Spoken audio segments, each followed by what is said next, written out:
Hi, I'm Anthony. Welcome to the Lean Scale podcast where we talk about everything RevOps. Thanks for listening.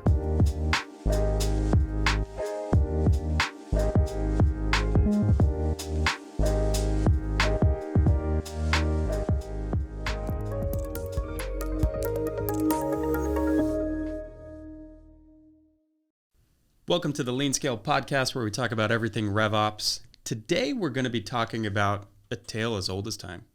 The never-ending struggle to align sales and marketing. With me today is Cameron Legge, currently an engagement manager for Lean Scale, but most importantly, coaches his local high school basketball team. And I thought he could bring some of his courtside expertise to the issue of getting teams aligned. Cameron, thanks for being here. Appreciate it, Anthony. Can definitely say I have the whistle ready. Excited about another episode of the podcast. I think we're going on episode 4 here. So I think it's time to tell the folks that are tuning in and watching and listening religiously, it's time to like, comment, subscribe. Let's go. It's the Lean Scale podcast. Come on. That's right. All the reshares, all the likes, much appreciated. We hope you appreciate the content, and we're happy to keep bringing these topics to you. So let's hop into it. If you could, just describe what you typically see. In your experience as an engagement manager at Lean Scale, also being a sales professional, marketing professional in the past, how do you typically see these departments working together? Yeah, I think in terms of them working together, a lot of times we see some silos between those two teams. Marketing is making decisions and thinking about the marketing funnel in their own silo, and making decisions based on what they feel like is working and the way that they're being measured and how they want to reach those goals. They're thinking about their world, in their silo. Then you have sales that's also operating in their silo and spending a lot of time, obviously, running around, hustling, getting deals, down the funnel and close-winning deals, of course. So a lot of times we do see them operating in their own games. Right. So as you talked about me being a basketball coach and leaning into the sports analogy, I think we want to use somewhat of a metaphor where marketing is more the playing basketball and sales is more playing football, America's favorite pastime.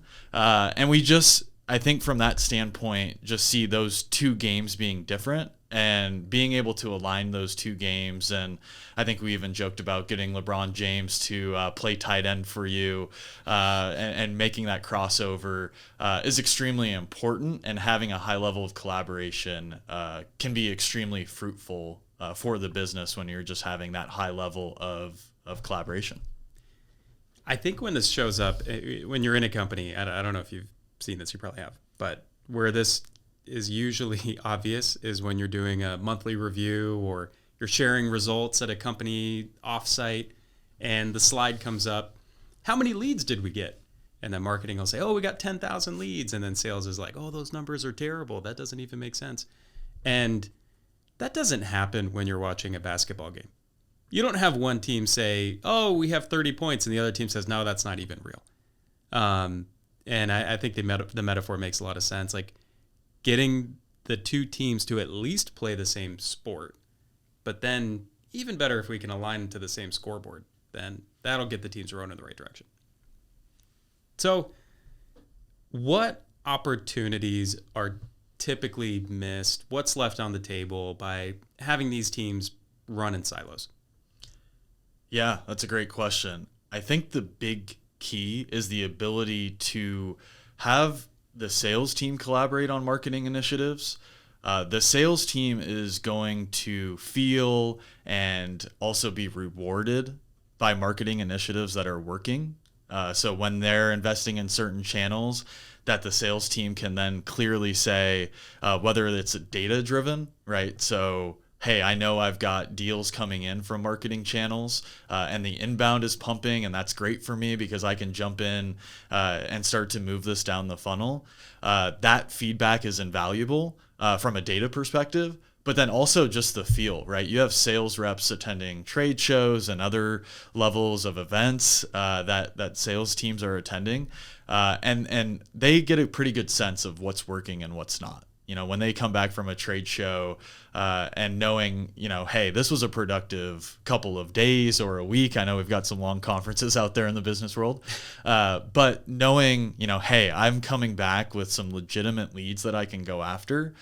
So that just level of collaboration and just that feedback loop, where sometimes when we talk about those silos that marketing and sales are working in, it can kind of get to the point where it's, hey, don't look over the wall at my yard, right? Like, hey, I'm focused on marketing every day. I know what's going to work well. But when you're able to have that feedback loop, and be able to collaborate at a level where nobody's getting their feelings hurt, right? We're all smart business professionals. We're all trying to pull in the same direction and grow the company.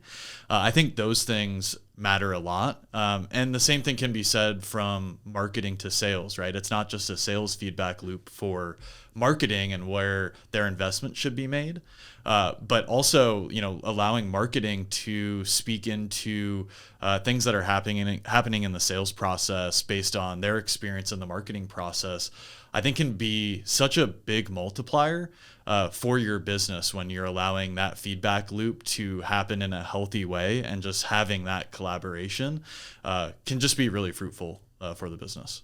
I think that makes a lot of sense. And I want to double click on marketing getting involved in the sales process, because I think a lot of sales professionals probably have an opinion about how they can get involved in marketing, and might be missing a huge opportunity by inviting marketing into the sales process.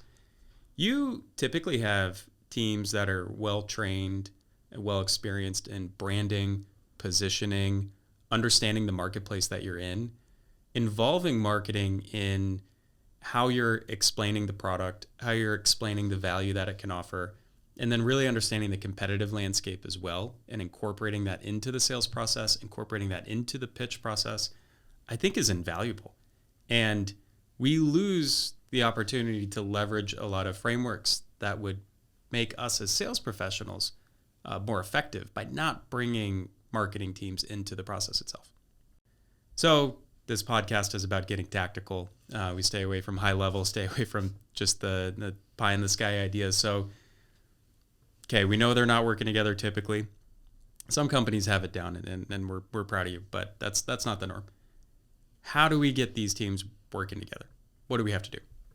Yeah, so bringing that question back to our analogy, right? It's how do we turn touchdowns and field goals and merge those together with 3-pointers, 2-pointers, and free throws, right? So I think the first thing from an alignment standpoint is clearly defining your go-to-market lifecycle. So having that really drilled in, because that's the foundation of how we're going to calculate the points in the game. So I know here at LeanScale, we work with our customers on a regular basis. It's never a perfect science where it's set and then it's done, right? It's an ongoing process of dialing in that go-to-market lifecycle.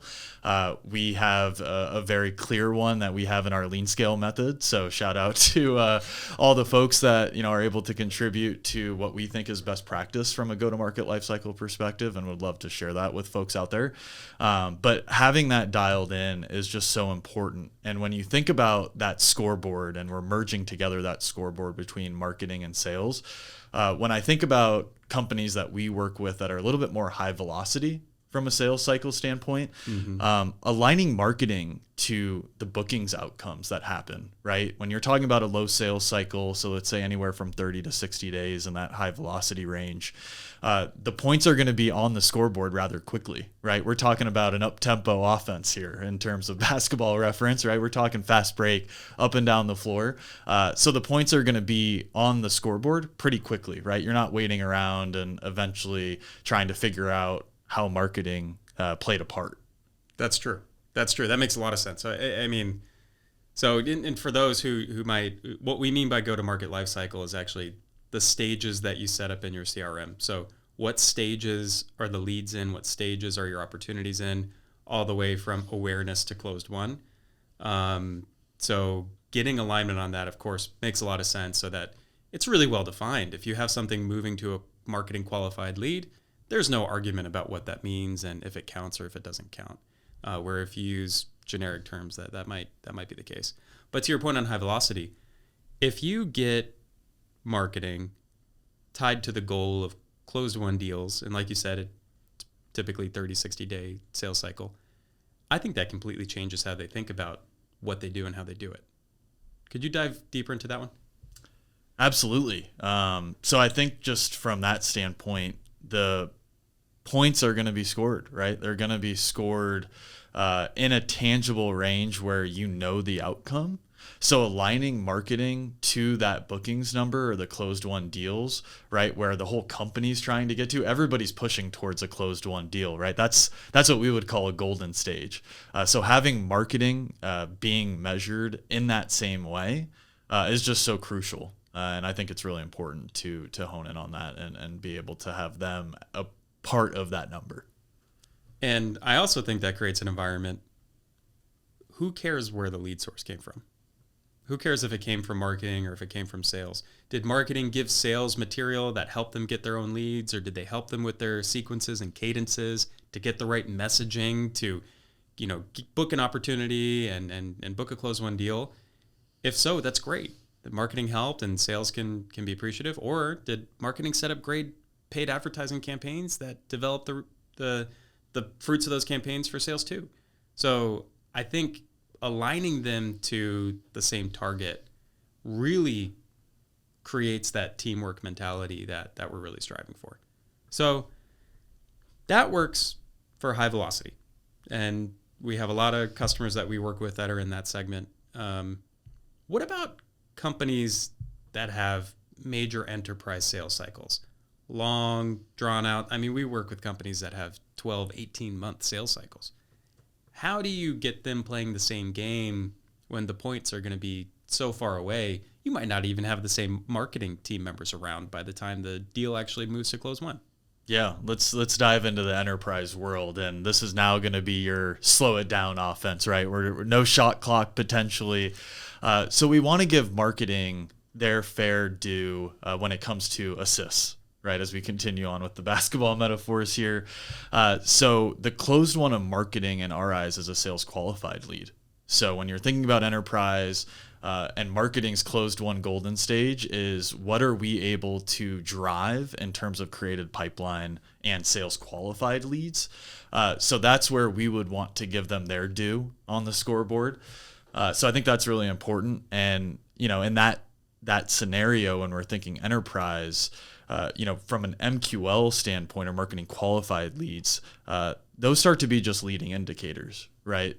So being able to then really attach them to SQLs and the assists that they're making in creating that pipeline, I think is the way that we see enterprise being approached from the scoreboard, right? And making sure that they have their part in terms of scoring points on that scoreboard. Yeah, that seems to work just so well. When sales says, yes, this is a lead. Thank you. I'm moving forward to the conversation with a legitimate opportunity. There's no denying that marketing gets credit for that activity. So let's wrap it up. Typically, these departments are not fully aligned. It's something that we see with our customer base. It's something we've seen in our past experience. I'm sure a lot of people listening have seen this in their organizations as well. And the core of it isn't because they don't want to work together. It's not because, one team has good people, the other team doesn't. It's because they're not playing the same game. In some cases, they're not even playing the same sport. So that has to be fixed in order for them to collaborate together.